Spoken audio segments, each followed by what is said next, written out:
Vous avez très envie de vous lancer dans le tricot avec des aiguilles circulaires, mais vous trouvez ça encore un peu compliqué. Cette vidéo est faite pour vous. En complément de cette vidéo, j'ai préparé un mémento qui reprend les conseils que je vais vous donner, ainsi que plein d'autres petites vidéos techniques pour vous lancer dans le tricot en circulaire. Je vous assure qu'il vaut vraiment la peine de le télécharger. C'est gratuit, il suffit de vous inscrire à la Tricothèque, soit en cliquant à la fin de la vidéo, soit en allant dans la description où vous trouverez le lien. Je vais vous donner 5 conseils pour commencer le tricot avec des aiguilles circulaires tout en douceur. Le premier conseil, c'est tout simplement d'y consacrer 5 à 10 minutes par jour, pas plus, pour commencer. Continuez à tricoter comme vous avez l'habitude de faire avec vos aiguilles droites et en parallèle, commencez un apprentissage des aiguilles circulaires. Il faut avoir la patience que vous aviez au tout début quand vous avez appris à tricoter. Si au début vos mailles ne sont pas régulières, vos rangs pas réguliers, c'est normal, vous êtes en train d'apprendre. Donc 5 minutes par jour, c'est parfait.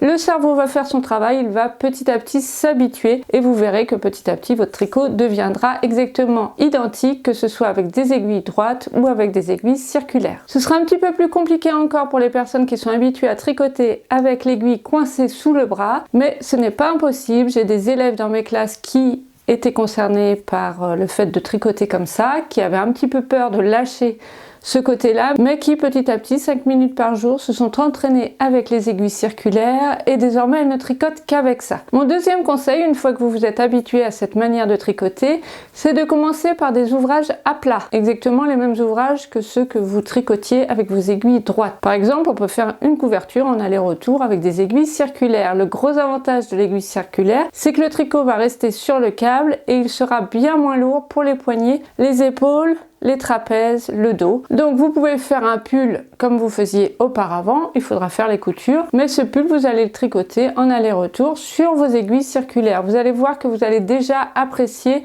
le fait que vous n'ayez plus à porter sur les aiguilles le poids du tricot.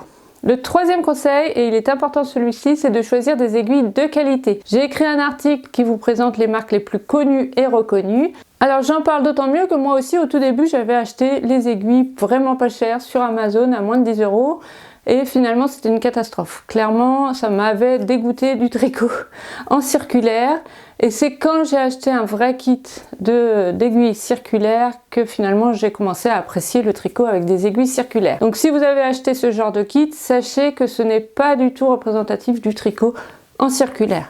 C'est vrai que ça a un certain coût, des aiguilles de qualité, il faut compter au minimum entre 60 et 100 €.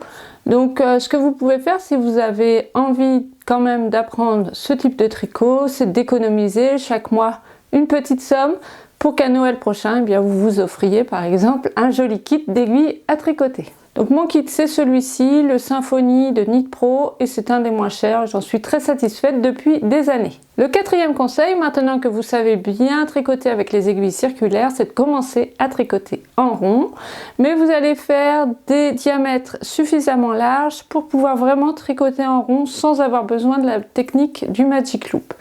Donc il faut que ce soit large à peu près comme le câble de votre aiguille, donc 40 à 60 cm selon le câble.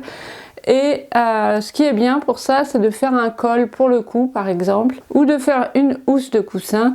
Vous allez apprendre comme ça à tricoter vraiment en rond. Vous pouvez même faire un pull à manches courtes comme celui-ci sans passer du tout par le Magic Loop. C'est un modèle de ma classe pull idéal et c'est vraiment la classe parfaite quand on veut commencer à vraiment tricoter avec des aiguilles circulaires. Le cinquième conseil ensuite, c'est d'apprendre petit à petit les différences entre tricot en rond et tricot à plat. Donc effectivement, par exemple, quand on est en rond et que l'on veut tricoter du point mousse, il va falloir tricoter comme on tricotait le jersey à plat. Et quand on tricote comme le point mousse à plat, ça va nous faire du jersey en rond. Donc jersey en rond, ce ne sont que des rangs endroits. Et point mousse en rond, c'est une fois un rang endroit, une fois un rang envers, etc. Aussi au niveau du tricot en rond, la structure est différente. On va aussi beaucoup s'aider d'anomarqueurs. Tout ça, c'est une mathématique assez différente. Donc n'hésitez pas à prendre des patrons qui sont spécifiquement faits pour le tricot en rond ou suivre l'une de mes classes où là pour le coup, tout est montré pas à pas. Voilà, j'espère que cette vidéo vous aura donné au moins envie d'essayer.